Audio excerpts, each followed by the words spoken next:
आप देख रहे हैं डीडी न्यूज़। मैं हूं आसिफ गुलाटी और इस विशेष प्रसारण में आप सभी का स्वागत है। मेरे साथ हैं मेरी सहयोगी दीपाली। आगे बढ़ने से पहले एक नजर डाल लेते हैं इस वक्त की हाथरस मदरसे के मुख्य आरोपी देव प्रकाश मधुकर को यूपी पुलिस ने किया गिरफ्तार। 121 लोगों की मौत के बाद से फरार था 1 लाख का इनामी मधुकर।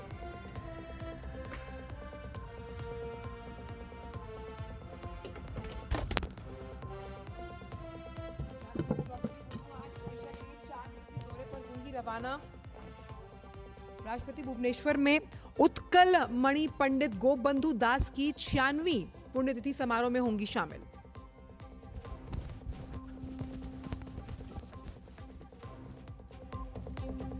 गुजरात और उत्तराखंड में भारी बारिश को लेकर अलर्ट जारी। वहीं राजस्थान में कई जगहों पर हुई बारिश, सड़कों पर भरा पानी।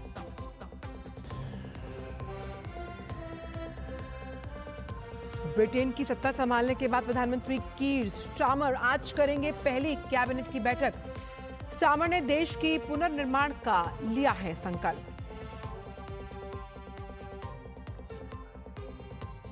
भारतीय क्रिकेट टीम के जिम्बाब्वे दौरे की आज से होगी शुरुआत। हरारे में होगा 5 मैचों की T20 सीरीज का पहला मुकाबला।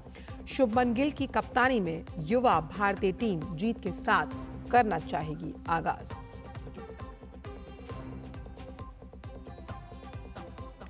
यूरो कप के रोमांचक मुकाबले में फ्रांस ने पुर्तगाल को पेनल्टी शूटआउट में हराकर सेमीफाइनल में बनाई जगह।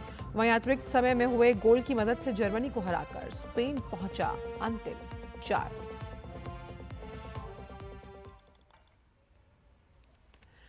और आइए अब जानते हैं सभी खबरों को विस्तार के साथ। हाथरस मदरसे के मुख्य आरोपी देव प्रकाश मधुकर को यूपी पुलिस ने गिरफ्तार कर लिया। देव प्रकाश मधुकर को दिल्ली के नजफगढ़ से गिरफ्तार किया गया। मधुकर दिल्ली में अपने रिश्तेदार के यहां पर हादसे के बाद से रुका हुआ था। हादसे के बाद मधुकर हाथरस से फरार होकर दिल्ली पहुंचा।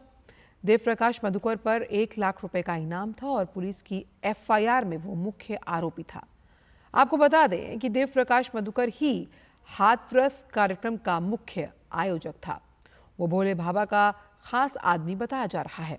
हादसे के बाद से बाबा ने उसी से फोन पर काफी देर तक बात की थी। प्राप्त जानकारी के अनुसार भगदड़ की घटना के बाद देव प्रकाश मधुकर घर नहीं लौटा था। उसके परिवार के सदस्य भी लापता हैं। मधुकर के बारे में कहा जाता है कि वो एक समय में जूनियर इंजीनियर था, लेकिन बाद में बाबा सूरजपाल का भक्त बन गया।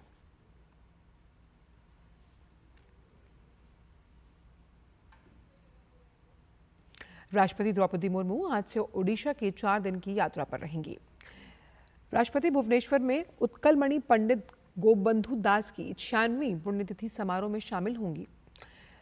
राष्ट्रपति रविवार को पुरी में भगवान जगन्नाथ की गुंडिचा यात्रा देखेंगी। यात्रा के दौरान राष्ट्रपति उदयगिरी गुफाओं का दौरा करेंगी और Vibhuti Kanungo college of art and craft और उत्कल यूनिवर्सिटी ऑफ कल्चर के छात्रों के साथ भी बातचीत करेंगी। उपराष्ट्रपति जगदीप धनखड़ आज से केरल के 2 दिवसीय दौरे पर रहेंगे। अपने दौरे के पहले दिन उपराष्ट्रपति भारतीय अंतरिक्ष विज्ञान और प्रौद्योगिकी संस्थान के 12वें दीक्षांत समारोह में मुख्य अतिथि के रूप में शामिल होंगे। उपराष्ट्रपति मेधावी छात्रों को संस्थान का उत्कृष्टता पदक प्रदान करेंगे। 7 जुलाई को उपराष्ट्रपति का कोल्लम और अष्टमुडी बैकवाटर का दौरा करने का भी कार्यक्रम है।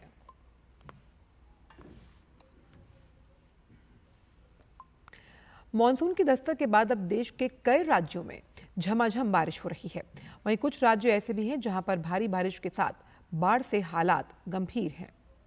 हालांकि कुछ राज्यों के लिए यह मॉनसूनी बारिश कहर बनकर गिर रही है, जिसमें खासकर पहाड़ी इलाके शामिल हैं, जहां पर बारिश की वजह से कई जगहों पर भूस्खलन की वजह से समस्या खड़ी हो गई।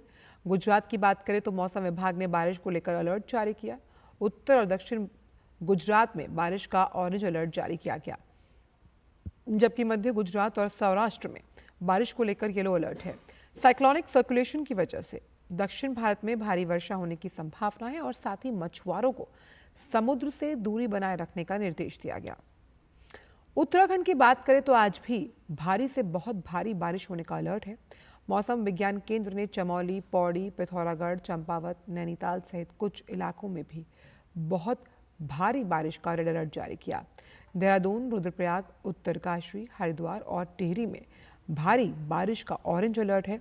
मौसम विभाग ने अगले 2-3 दिन के लिए यूपी के कुछ जिलों में भारी बारिश, आंधी के साथ वज्रपात को लेकर अलर्ट जारी किया। अगले 4 से 5 दिन के लिए पश्चिम और पूर्वोत्तर भारत में बहुत तेज बारिश का रेड अलर्ट है।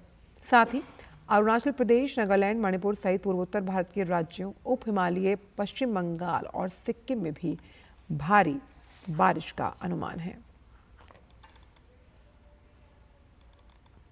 असम में बाढ़ की स्थिति गंभीर बनी हुई है, क्योंकि 30 जिलों में से करीबन 24 लाख से ज्यादा लोग बाढ़ से प्रभावित हैं।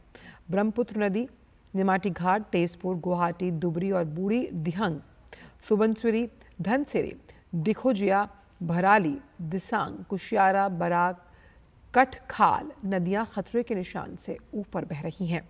इस साल बाढ़ की वजह से मरने वालों की संख्या लगभग 52 है। 47,000 से ज्यादा लोग 612 राहत शिविरों में शरण लिए हुए हैं। इस बीच असम के मुख्यमंत्री हिमंत बिस्वा शर्मा ने शुक्रवार को डिब्रूगढ़ शहरी बाढ़ प्रभावित क्षेत्रों का दौरा किया और डिब्रूगढ़ जिले के खोवांग और तेंगाखाट क्षेत्र के बाढ़ प्रभावित इलाकों का भी जायजा लिया है।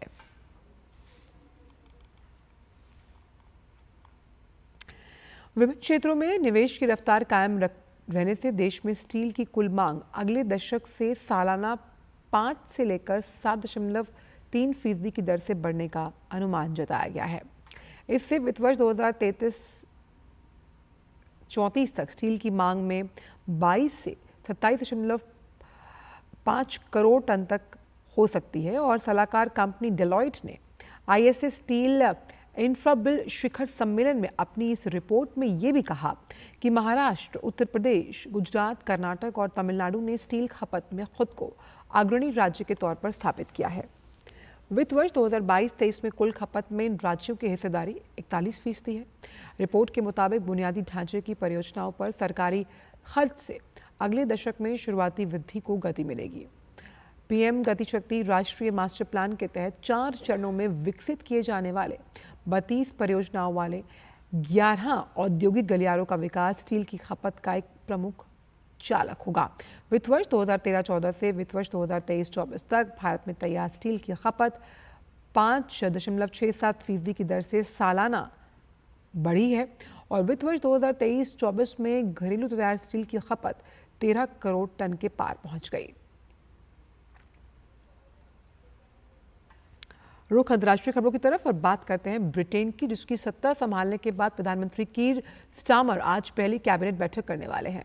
नए प्रधानमंत्री स्टारमर ने ब्रिटेन के पुनर्निर्माण का संकल्प लेते हुए शी स्ट्रीम की घोषणा की है और स्टारमर ने राहेल रीव्स को ब्रिटेन की पहली महिला वित्त मंत्री नियुक्त किया।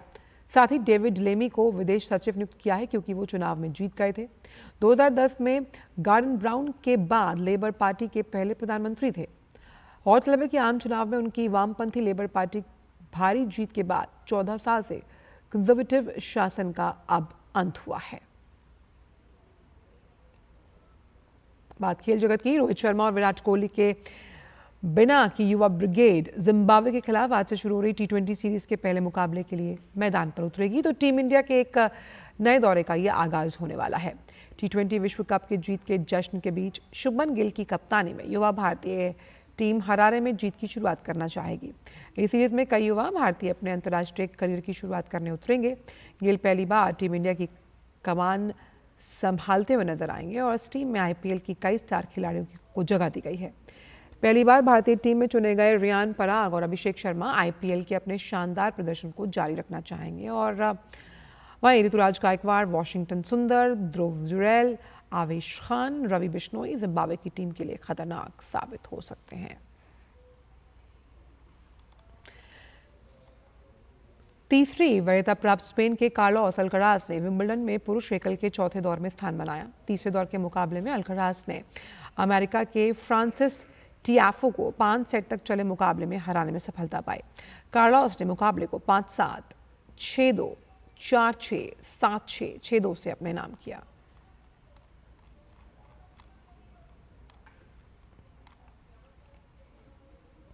और फिलहाल इस विशेष समाचार प्रसारण में इतना ही। मुझे और दीपाली को दीजिए इजाजत। नमस्कार।